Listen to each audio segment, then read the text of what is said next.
Servus Leute und herzlich willkommen auf eurem Videokanal und Online-Shop, wenn es um den guten Sound im Auto geht.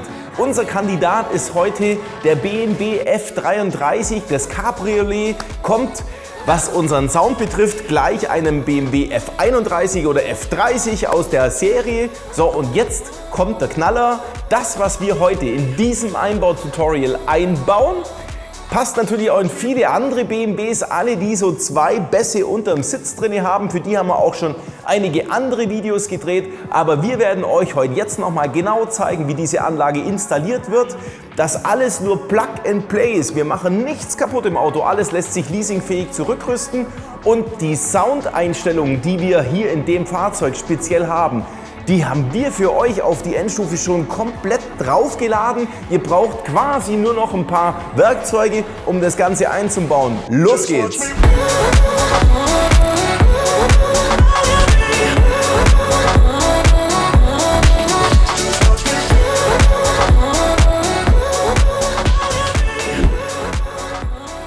Das Boxmore DSP für den BMW besteht aus einer 4-Kanal-Soundprozessor-Endstufe mit richtig Dampf für die Lautsprecher.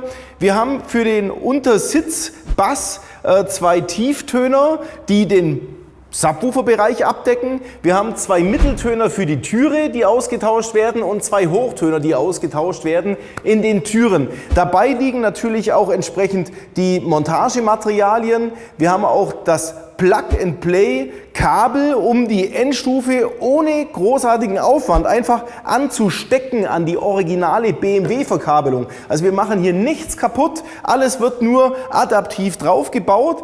Auch die Stecker für die Lautsprecher sind vorgefertigt für den BMW. Die passiven Frequenzweichen, die ebenfalls mit im Boxmore-System liegen, die kümmern sich um die Frequenzaufteilung zwischen dem Hochtöner und dem Mitteltöner und sind ebenfalls Plug and Play. Ebenfalls hat das Boxmore DSP-System zwei Dämmmatten mit dabei, einmal eine Bethylmatte und einmal noch eine Schaumgummi, Akustikdämmmatte, die rund um den Mitteltöner installiert werden kann, um das noch ruhiger und angenehmer für den Mitteltonbereich zu machen.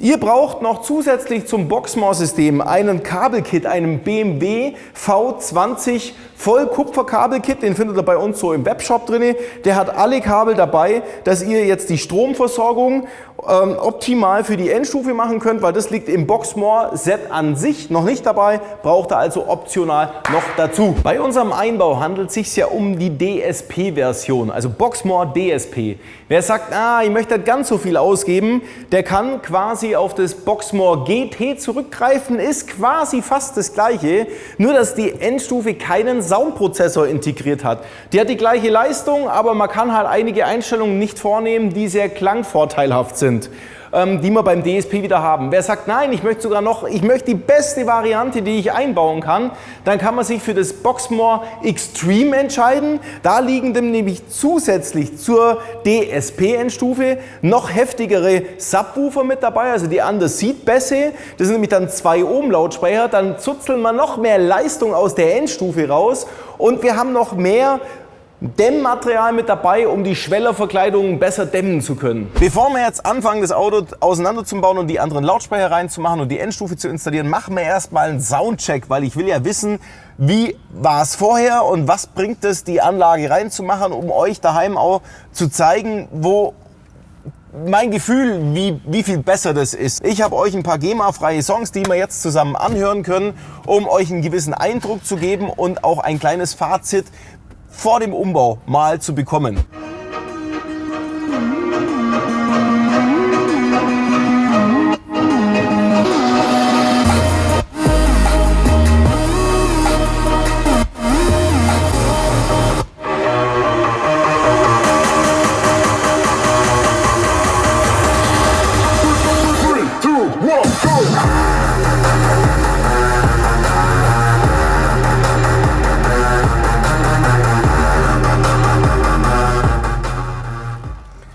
So, also was sagt uns jetzt das Ganze? Ich finde, dass die Lautstärke halt immer bei solchen Systemen an einem gewissen Level bleiben, wo man sagt, ja eigentlich hätte ich es jetzt gern ein Stück lauter, weil erst jetzt fängt es erst an richtig Spaß zu machen und so sagen, so voll geil, mittendrin zu sein. Es ist irgendwie okay, aber jetzt in dem Fahrzeug speziell, hier vorne dran scheppern schon irgendwelche Lautsprecher, die sind vielleicht kaputt oder, also klingt jetzt nicht besonders toll.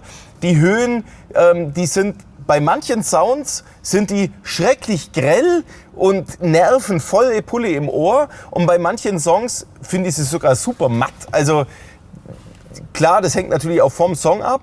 Aber ich finde, super grell ist schon mal eine ganz schlechte Eigenschaft für einen guten Sound im Auto. Der Bass selber ist unter den Sitzen, die 220er Subwoofer oder Bässe, die spielen ordentlich, aber so einen richtigen Bums machen sie halt leider auch nicht. Bei so tiefen Bässen, wo es so richtig untenrum rausgeht, also dann ist schon eine gewisse Fülle da.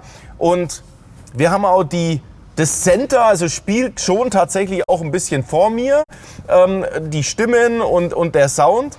Und die hinteren Lautsprecher, die spielen jetzt alle relativ gleich laut, aber es spielt sich trotzdem alles irgendwo hier vorne dran ab. Ist ja auch unser markanter Punkt jetzt dann, wenn wir Boxmore einbauen. Wir bauen das Frontlautsprecher neu ein. Das hintere Lautsprechersystem bleibt quasi genau, wie es jetzt auch ist. Und dann hat das Ganze richtig Dampf. Und dann werden wir natürlich nochmal Probe hören, wie viel mehr Power und wie viel mehr Enthusiasmus für diesen Sound hier entwickelt werden kann. Jetzt bauen wir das Ganze mal ein und zerlegen mal das Auto so ein bisschen, damit wir die Lautsprecher austauschen können. Los geht's mit den Türen. Als erstes kommen jetzt mal Hochtöner und Mitteltöner in die Türe und dazu müssen wir jetzt die Türverkleidung mal wegbauen. Da können wir am besten mit unserem Remover-Werkzeug die Sachen hier problemlos entklippen. Ja, da kann man es schön unten reinfahren und die Sachen hier rausnehmen. Genau, das war's. Hier sind zwei 25er Torx-Schrauben drunter. Auch solche Torx-Schraubenzieher kriegt ihr natürlich bei uns im Webshop. Einfach mal nach Torx-Set suchen. So, die ist schon gelöst. Wenn die zwei weg sind, dann können wir schon mit dem Remover-Werkzeug hier unten reinfahren und die ersten Clips lösen. So, hört man schon. Klick, klick. Und jetzt wird es nicht nach oben oder irgendwie so, sondern einfach zu einem herziehen. So, haben wir sie schon in der Hand und gelöst. Und jetzt müssen wir von hinten noch die entsprechenden Teile alle wegmachen. Kabel abstecken. Das geht hier rein. Die können wir hier genauso wegmachen. Dann nehmen wir ein Messerchen. Das hier, die Dinger hier wegmachen. Die machen wir nachher wieder dran. Abstecken. Und jetzt fehlt uns noch der Stecker vom Fensterheber. Der verbirgt sich da unten drunter. So. Da kommen wir jetzt so gar nicht hin. Da müssen wir nämlich jetzt das gute Stück von der anderen Seite raushebeln. Können wir ebenfalls wieder mit dem Remover-Werkzeug. So, und jetzt können wir den auch hier rausziehen und abstecken.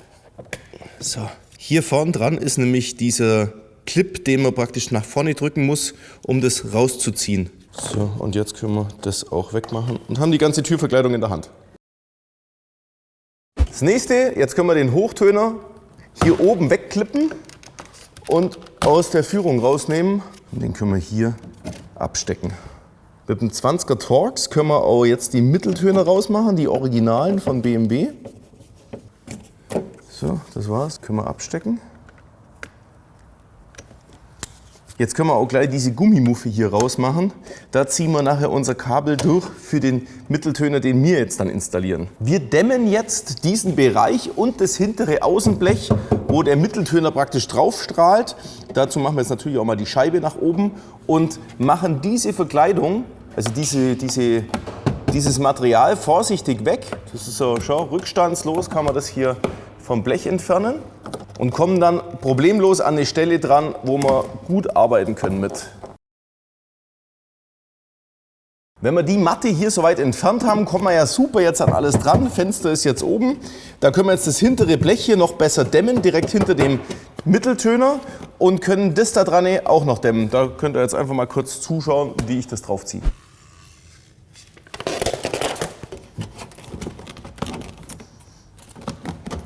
Bitte Zentimeter für Zentimeter wirklich am Blech andrücken, damit da keine Blasen oder sonst was drin sind. Nur dann haben wir die volle Dämmung natürlich. So, und gleich die Löcher ausschneiden wieder, wo auch zum Schrauben die entsprechenden Mutter drin sich verstecken.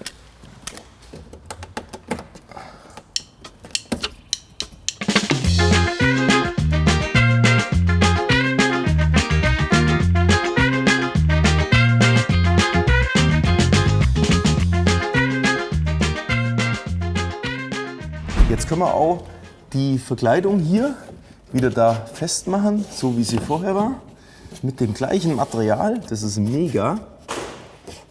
Und hier hinten drin kommt jetzt die Frequenzweiche rein von unserem Boxmoor-System. Wir haben nämlich jetzt einmal hier den alten Anschluss vom Tief-Mitteltöner oder vom Mitteltöner. Den nehmen wir jetzt als Eingang für unsere Frequenzweiche. Haben hier bereits die Anschlüsse für unseren Mitteltöner und den Mitteltöner, das Mitteltönerkabel, das führen wir ja durch die Muffe hier durch. Und die schneiden wir im Kreuz ein bisschen an. Können jetzt das Kabel natürlich auch hier durchführen. So.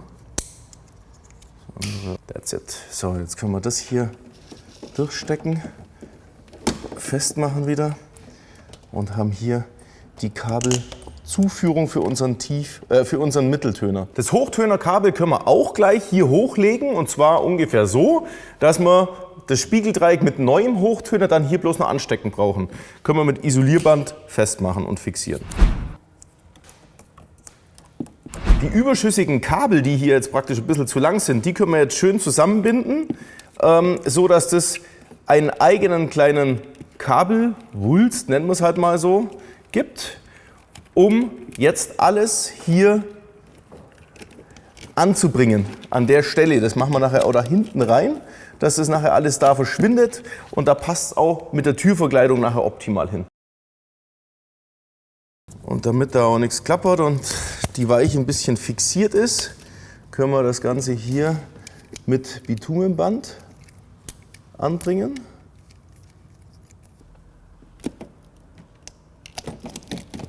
So. Und wer Bedenken hat, kann natürlich hier jetzt auch noch ein Panzertape drüber machen, damit alles an Ort und Stelle bleibt. Jetzt können wir den Mitteltöner ja quasi schon installieren. Dazu machen wir aber mit dem beiliegenden Schaumgummiband erstmal eine Dichtungsfuge quasi da hinten rein, damit der Lautsprecher auch schön dicht aufliegt da drin. Wir können jetzt Plus und Minus an dem Lautsprecher anschließen. Plus ist in dem Fall der mit dem schwarz markierten Streifen drauf, oder mit dem Markierungsstreifen. Den können wir jetzt mal festschrauben. Und Minus natürlich der andere. Und jetzt schauen wir, dass wir das Kabel so legen. Wir können die Pins jetzt ein bisschen so rüberbiegen, gar kein Problem, dass das Kabel auf die Seite geht und nicht direkt nach hinten raus. Da läuft das Fenster rauf und runter, sonst würde es vielleicht da irgendwie Berührung haben. Wäre jetzt gar nicht so tragisch, aber wir können das Ganze ja vorbeugen und einfach das Kabel gleich direkt an der Seite rauskommen lassen. Alles gut soweit. Das Hochtöner Spiegeldreieck können wir jetzt nehmen und den Dämmstoff hier rausnehmen. Ihr seht schon, das Kabel ist hier auch so original verlegt. Und können jetzt mit dem Finger sogar den Hochtöner hier rauslösen. Das war's, den alten. Und wir nehmen jetzt den neuen vom Boxmoor-System und klippen den da rein. So, das war's schon. Der ist drin. Jetzt können wir den alten Dämmstoff wieder nehmen, in die Führung hier reinpacken und nehmen unser Hochtonkabel und legen das auch gleich da mit in diese Ritze mit rein. So, das war's, was den Hochtöner betrifft. Ausgetauscht. Den können wir jetzt auch wieder anstecken. Hier sind die Stecker eh schon so vorbereitet, dass man es gar nicht falsch anstecken kann. Und jetzt kommt das gute Stück wieder da ran. So, passt einwandfrei. Das ist ja jetzt die Türverkleidung von hinten und wenn wir da solche Sachen sehen wie solche Papierschnipsel, die dann irgendwelche Geräusche von sich geben können, die machen wir einfach weg. Das sind irgendwelche Bestellnummern, die intern braucht haben von BMW und wir können jetzt den Rest, brauchen wir auch gar nicht so viel darauf achten, von dem Dämmbutyl auf das Kunststoff hier anbringen, da wo wir große Flächen haben. Dann können wir das alles hier auch ein bisschen ruhiger machen. Zumindest brauchen wir vom Dämmmaterial nie was wegschmeißen, sondern können immer das ganze Material verbrauchen. Unsere Akustik-Dämmmatte bringen wir jetzt auch noch rings um den Mitteltöner drumherum an, damit die Luft, die praktisch da hinten in der Türe sich bewegt, auch absorbiert wird. So, hier aufpassen, dass diese Löcher, die müssen wir jetzt alle freilassen. Das ist natürlich unser Schraubloch, sonst kriegen wir die Schrauben nachher nicht mehr durch. So, und das schneiden wir einfach aus. Da ist das andere Schraubloch, ist eh frei. Und jetzt haben wir noch das Gitter, das wir jetzt wieder frei machen müssen. Hier fühlen wir die Kante. Das können wir natürlich jetzt hier auch freilegen. Das war's. Jetzt müssen wir schauen, dass die obere Kante gleich mal ihre richtige Position bekommt. Das fühlt man auch hier drin, dass alles sitzt. Und dann kann man mit einem entsprechenden herzhaften Schlag die obere Kante mal fixieren. Und jetzt langsam die restlichen Clips wieder einfügen. Drin, Schrauben wieder rein, alles zumachen.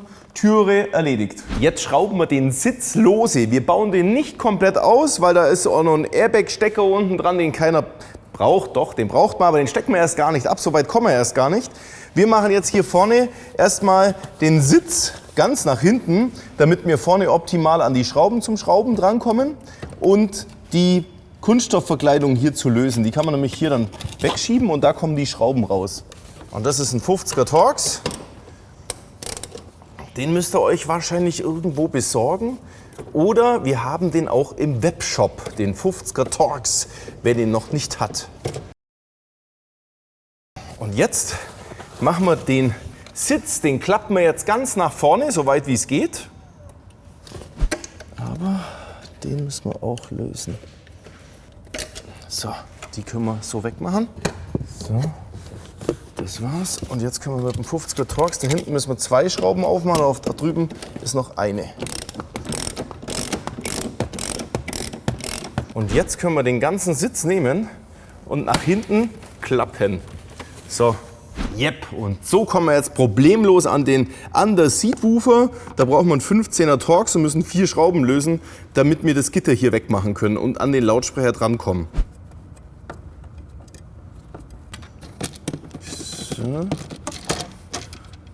Da ist er! Da ist er! Und jetzt brauchen wir nochmal eine Ratsche, um die 2 Schrauben hier zum Lösen. Das sind 2 10er Schrauben. Beide Schrauben weg. Und jetzt kann man den hier rausnehmen. Den muss man so aus der Seite rausziehen, aus dem Schweller. Und dann haben wir den auch schon in der Hand. Und jetzt haben wir hier bloß noch so Halterungen. Die müssen wir wegmachen, damit wir da das Kabel entfernen. So, da können wir unten reinfahren, dieses Ding hier rauslupfen. So, das ist nämlich nur hier reingepinnt. Nun kann man hier mit dem Schraubenzieher die Verriegelung, wenn man nicht so blind ist wie ich, lösen und haben den ganzen Lautsprecher schon in der Hand. So schaut sie also aus, unsere Under-Seat-Woofer-Box mit der Aufnahme mit dem Flansch zu der Schwellerverkleidung, wo praktisch das Volumen noch ein bisschen ergänzt wird. Den Lautsprecher bauen wir jetzt raus, damit wir unseren neuen Tieftöner vom Boxmoor-System genau an dieselbe Stelle wieder reinschrauben können. Dazu brauchen wir einen 9er Torx. Und jetzt können wir die ganze Einheit hier rausmachen und auf die Seite legen. Weil jetzt kommt unser neuer Tieftöner, der hier, den wir jetzt hier einbauen. In dem Fall brauchen wir auch, hier ist zwar auch schon so eine Dichtungskante mit drauf, wir haben aber auch hier in dieser Version von dem Fahrzeug auch diese Lippe hier schon dran, also brauchen wir gar nichts mehr machen. Manche BMWs haben andere Vorrichtungen drin, da ist es dann Kunststoff und da muss man dann auch wieder unser Dichtband mit aufbringen. Bei dem Fall überhaupt gar nicht, einfach wieder reinschrauben. So, aber bevor wir das reinschrauben, gibt es hier noch den Adapter. Wir haben ja alles Plug and Play, das heißt auch der Originalstecker von dem Tieftöner, den machen wir passend, weil das ist ja so ein BMW-Stecker, der hier reingesteckt ist. Genau da haben wir das Gegenstück dazu, auch mit im Lieferumfang. Also ihr braucht euch da gar keinen Kopf machen, ob das irgendwie vielleicht nicht passt oder so. Es passt alles. So, jetzt haben wir hier noch die 2 Pole auf. Rot ist in dem Fall Plus und Schwarz Minus. Und jetzt können wir das da ein bisschen hochbiegen als Tipp, weil es geht jetzt gleich in diese Mulde hier rein und dann muss das hier raus. So. Und jetzt können wir das auch schon wieder zusammenschrauben. Wer sich für das Boxmore Extreme entschieden hat, der hat ja sowieso noch jede Menge Dämmmatten jetzt übrig, wo wir anfangen können, dieses Gehäuse mit zu dämmen. Wer das DSP normal hat und jetzt eigentlich auch schon kein Dämmmaterial mit hat, kann ja mal, wenn er sich was Gutes tun will, eine Options-Dämmmatte mit dazu bestellen, um an diesen Stellen noch mitzuarbeiten.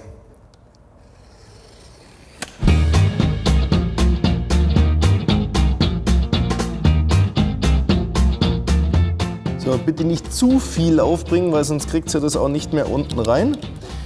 Aber eine Lage kann überall drauf sein.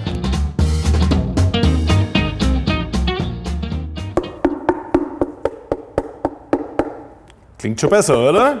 Es gibt Varianten von BMW, wo ihr das Gitter tatsächlich braucht. Wir haben ja jetzt ein Originalgitter drinne und können jetzt auch die Variante ohne Gitter einbauen, damit das Originalgitter wieder sauber drauf passt. Dafür sind ja hier diese 4 Vorkehrungen da.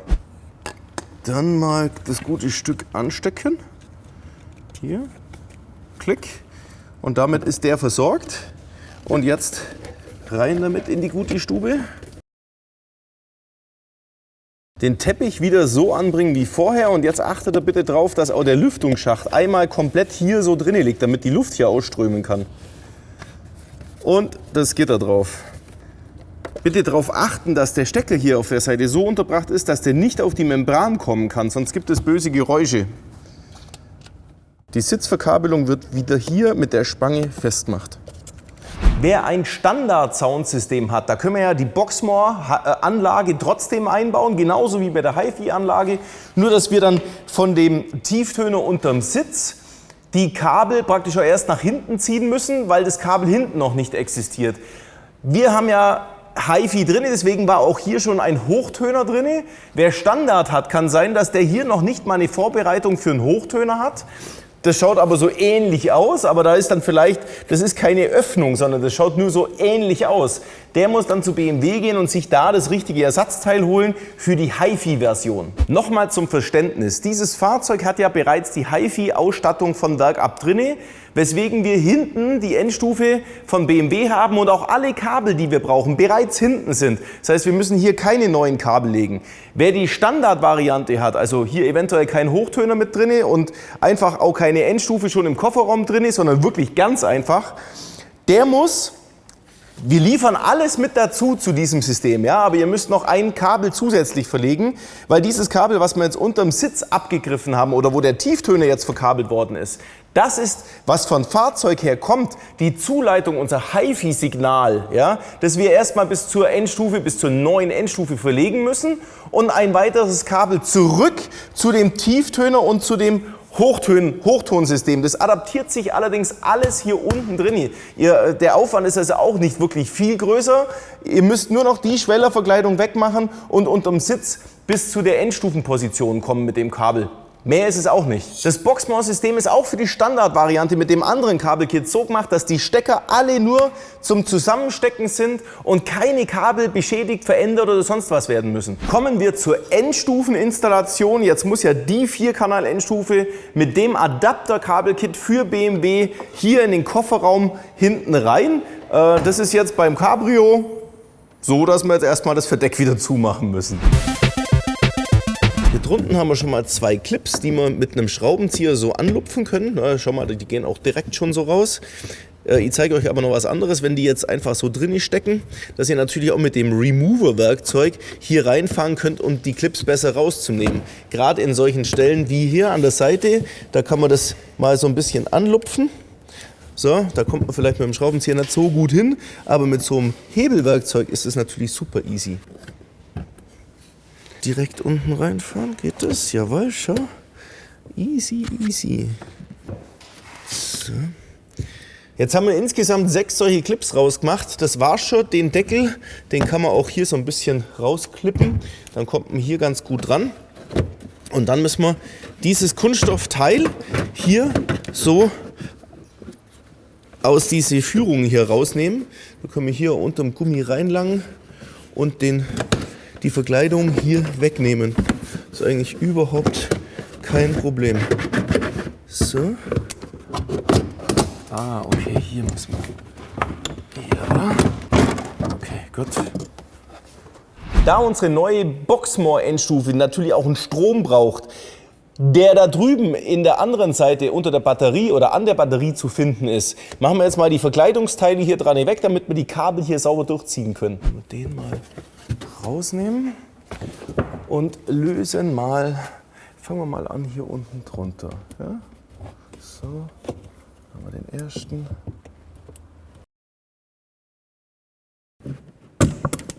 So. Das war jetzt wie auf der Fahrerseite 1, 2, 3, 4, 5, 6. 6 Clips rausmachen und das Ganze hier rausnehmen.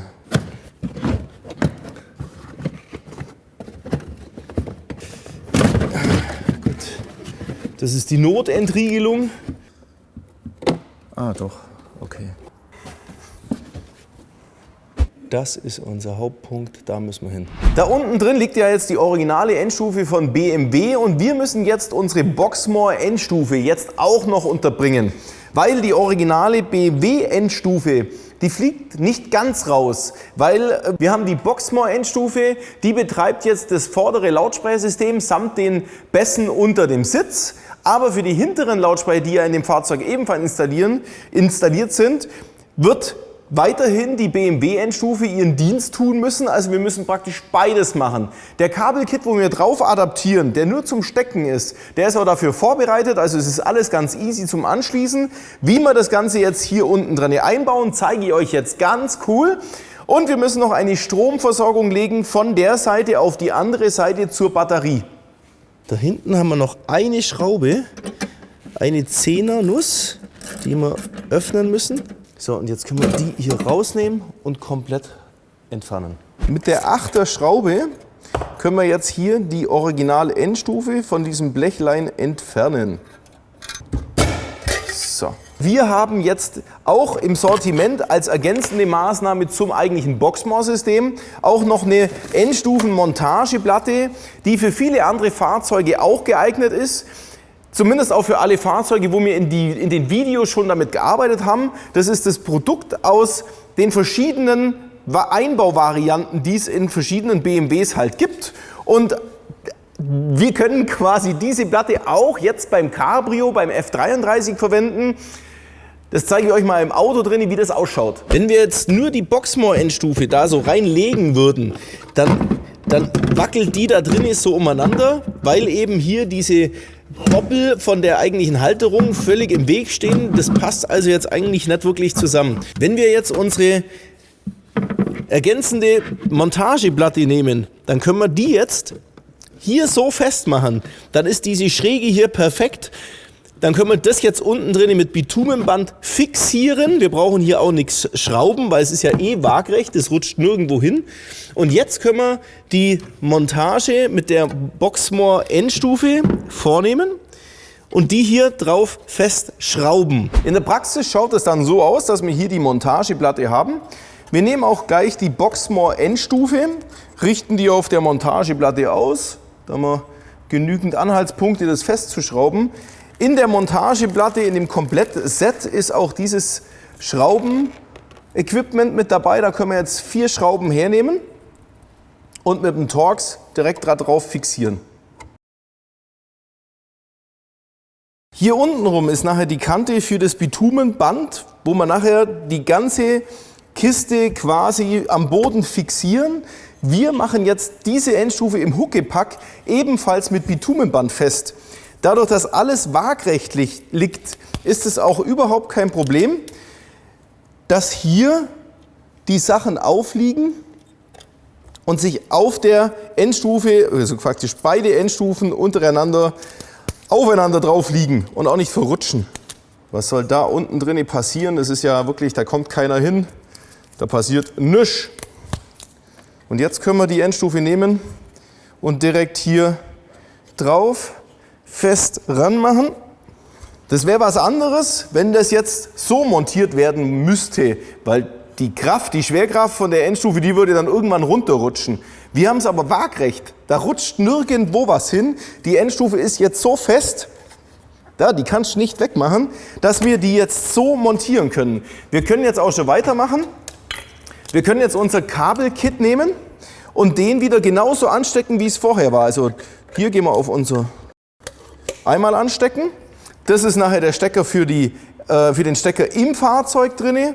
Und hier haben wir einmal eine Cinch-Leitung. Das ist unser Eingang auf 1 und 2, also auf Input A. Und übrig bleibt unser Ausgang von der Endstufe, der jetzt praktisch mit den Lautsprechern im Fahrzeug verbunden ist. Damit haben wir quasi schon ganz viel angeschlossen und können das direkt so verwenden. Die Kabel, die machen wir nachher unten in der Vertiefung im Fahrzeug fest. Das Einzige, was wir jetzt noch brauchen, ist die Stromversorgung dazu. In unserem 20 Quadrat Power-Kabel-Kit für den BMW ist ja jeweils 2,5 Meter Stromkabel mit dabei und natürlich auch die Sicherung. Die Sicherung habe ich bereits jetzt installiert. Da haben wir auch schon jede Menge andere Videos drüber gemacht. Da mache ich euch auch noch einen Link unten im Videobeschreibungstext oder in der Infokarte mit rein, wo man sowas genau sieht, wie das zusammengebaut wird. Wir haben jetzt in dem Kabelkit auch einen Gewebeschlauch mit dabei. Wie man den anwendet, damit das Kabel zum Schluss im Fahrzeug richtig cool ausschaut, das zeige ich euch jetzt. Das Isolierband liegt ja im Lieferumfang von dem Kabelkit auch gleich mit dabei.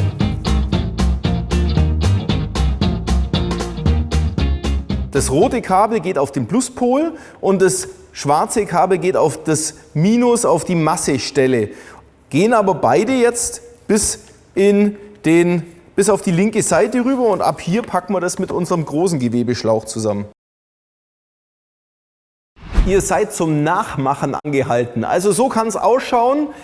Muss natürlich nicht, aber wir legen euch das Material ja mit bei, damit ihr das auch so verpacken könnt, damit es im Auto echt cool ausschaut. Das Kabel können wir jetzt hier direkt drunter durchziehen. Da kann man durchlangen. Dann haben wir hier jetzt genügend Platz, um die Stromversorgung anzuschließen und hier die Masse mit anzuschließen. Bisschen.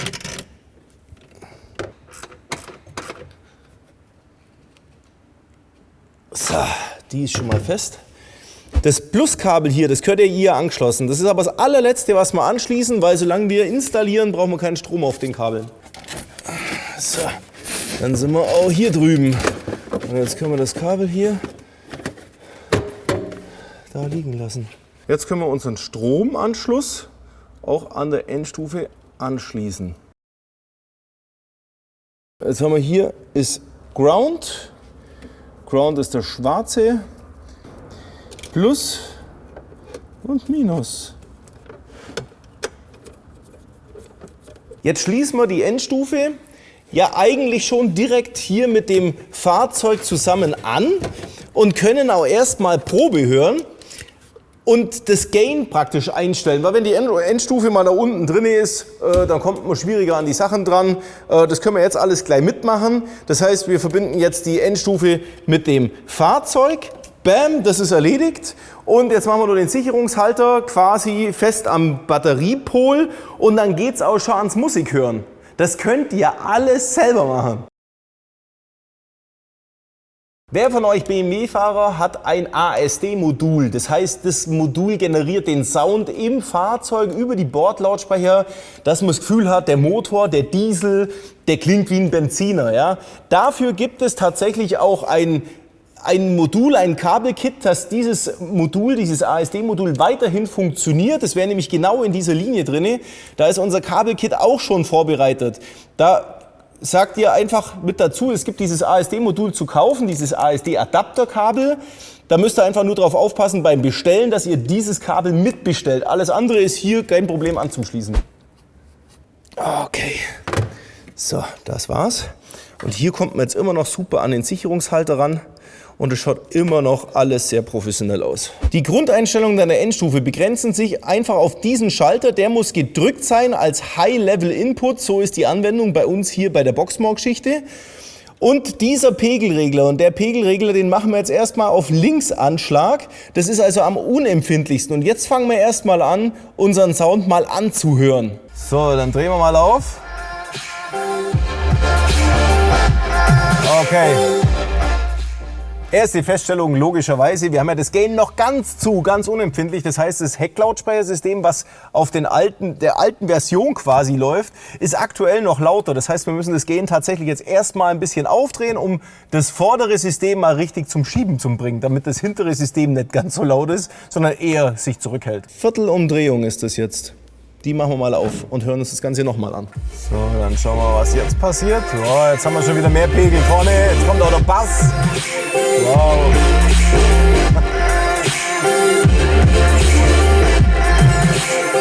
Also ist jetzt schon geil, aber es ist mir noch viel zu leise. Das hintere Lautsprechersystem ist echt noch richtig laut. Ich mache es noch lauter. So, jetzt machen wir nochmal ein Achtel dazu. So, jetzt schauen wir mal. So, jetzt höre ich auch als allererstes mal das Frontsystem, nicht das Hecksystem.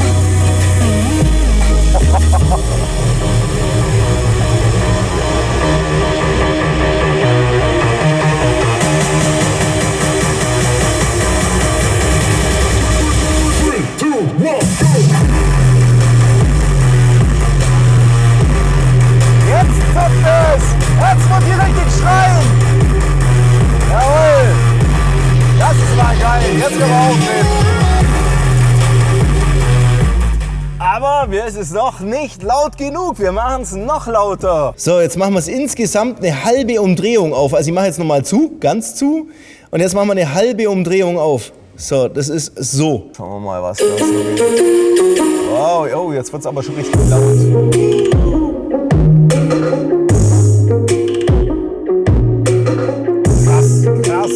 Krass.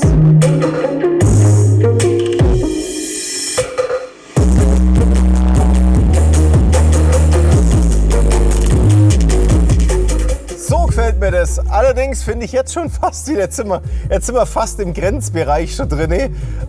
Es ist auch wirklich jetzt sehr, sehr laut. Also man kann jetzt auch durchaus mal einen Ticken zurücknehmen und sagen, nein, also so, dass wir hier am Autoradio quasi fast voll aufdrehen können. Dann haben wir die maximale Dynamik. Der Bass, der zuckt unterm Sitz richtig brutal. Also das ist jetzt wirklich nochmal eine unglaubliche Steigerung. Selbst zu der Match-Up 7 BMW ist das jetzt hier nochmal einen gewaltigen oben drauf gesetzt, auch wenn die Match-Up 7 als alleine schon einen mega Schub nach vorne bringt. Ehrlich gesagt will ich jetzt auch gar nicht mehr wissen, wie die Originalanlage eigentlich mal geklungen hat. Da kann ich mich ja gar nicht mehr dran erinnern, wenn man solche Sachen hört. Dann ist es einfach geil. Ich werde jetzt noch ein paar Songs hören mit Stimmen und mit Gitarren und mit anderen Instrumenten, dass ich mir noch einen besseren Eindruck verschaffen kann und sage euch gleich noch was dazu. Mit was habe ich jetzt wieder Sound gehört? Mit meiner Stereo-CD gibt es natürlich bei uns im Webshop, aber um die geht es jetzt gar nicht. Ihr wollt ja sicherlich das Fazit wissen. Das erzähle ich euch auch gleich, aber sicherlich wollt ihr jetzt auch wissen, wie die Endstufe fertig reinmontiert wird. Das ist nämlich nochmal ganz wichtig an der Stelle. Ich habe euch nur auch am Ende des Videos noch ein paar ganz wichtige Sachen zu sagen. Und außerdem haben wir ja noch ein Video gemacht gehabt mit der Match-Up 7, mit der Endstufe, wo nur die Endstufe getauscht wird und das Soundsystem praktisch restlich bleibt, wie es ist. Könnt ihr euch, wer das Video noch nicht angeschaut hat, natürlich hier unter dem Link hier das Video erstmal anschauen. Aber da würde mich echt interessieren, das Boxmoor-System setzt echt noch ordentlich einen oben drauf. Aber wer sagt, okay, was ist ihm lieber? Lieber die Match-Up 7 reinmachen, mit wenig Aufwand, nicht ganz so viel rauszuholen? Oder wer von euch traut sich das alles zu? Was heißt hier zutrauen? Das könnt ihr wirklich alles selber machen. Aber es geht um die Sache, wer möchte so viel Zeit investieren? Das sind so 4 bis 6 Stunden, um so eine Boxmount-Anlage einzubauen, um danach wirklich den Riesenerfolg zu haben. Aber wer sagt, nee, das möchte ich auch auf gar keinen Fall so viel Zeit investieren und ich traue mich da auch wirklich nicht dran an die Sachen, auch wenn es einfach ist. Ich möchte mich lieber für die kleinere Endstufe entscheiden, die im Nu umgebaut ist. Wer von euch entscheidet sich wie? Haut es doch mal unten in die Kommentare rein. Wir bauen jetzt mal schnell die Endstufe fertig ein. Die Endstufe, die können wir jetzt hier unten reinmachen. Dazu machen wir jetzt hier dran Bitumenstreifen drauf, damit die Endstufe hier genauso haftet wie die Endstufe, die auf der anderen Endstufe drauf ist. Und vorsichtig an den Platz bringen, wo sie jetzt gleich hinkommt. Na, auf Anschlag bringen. Jetzt sind wir genau da. Und jetzt drücken wir es noch ein bisschen an. Aber das Ding, schaut mal, Leute, kann hier dran rummachen. Da bewegt sich jetzt nichts mehr drin. Und so waagrecht wie das liegt, spielt das auch wirklich keine Rolle. Wir müssen ja jetzt dieses Kunststoffteil noch reinmachen. Und jetzt stört tatsächlich diese Kante hier, die liegt jetzt auf der Endstufe auf. Wer auch immer da sagt, das braucht man unbedingt, ja, da muss man das erstmal erklären, für was. Fakt ist, wir machen das jetzt hier raus mit dem Seitenschneider. Überhaupt kein Problem. Hier, weg damit. So, und jetzt können wir das auch hier einfügen.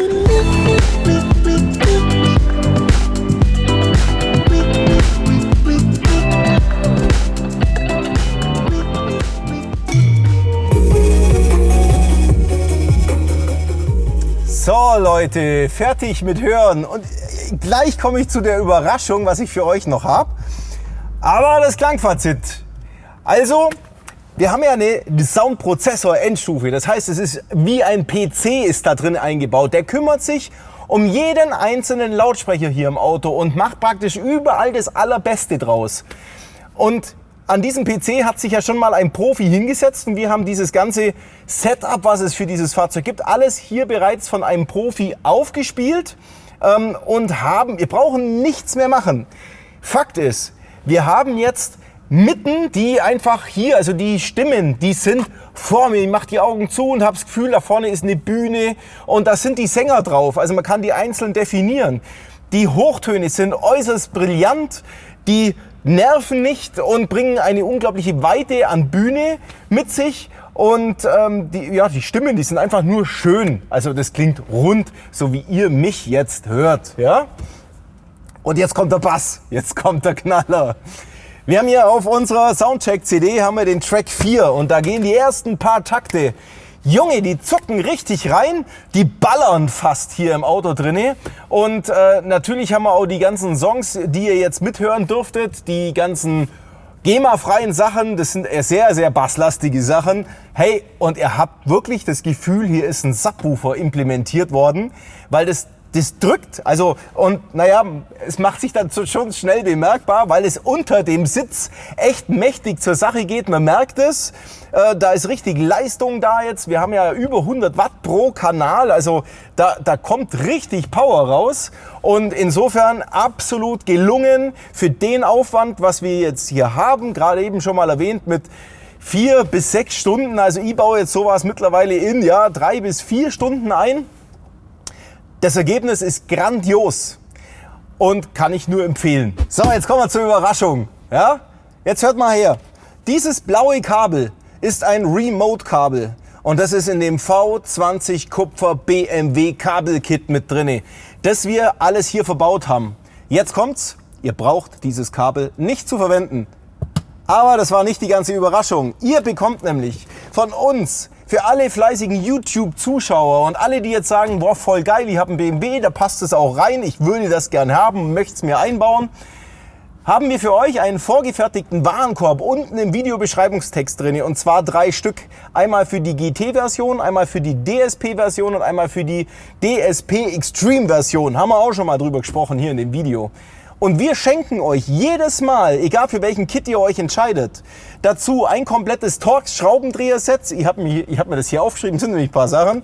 Eine Rolle Bitumenband, um die Endstufe da hinten auf die andere drauf zu montieren oder für was man Bitumenband halt sonst noch alles brauchen kann. Ihr bekommt noch dazu den 50er Torx Aufsatz für die Nuss, damit ihr auch die Sitze rausschrauben könnt. Das schenken wir euch dazu. Und noch natürlich diese matte Options Bitumen Alubutyl, damit ihr auch die Bässe gut dämmen könnt. All das packen wir euch kostenlos oben drauf. Und ja, und jetzt braucht ihr eigentlich nur noch reingucken in den Videobeschreibungstext und da mal drauf gucken und ein bisschen stöbern, was euch so richtig anmacht. Hey Leute, und damit ihr das nächste Video natürlich nicht verpasst, abonniert unseren Kanal und drückt die Glocke und dann geht's immer weiter so mit coolen Videos von AAS24. Bis zum nächsten Mal, euer Olli.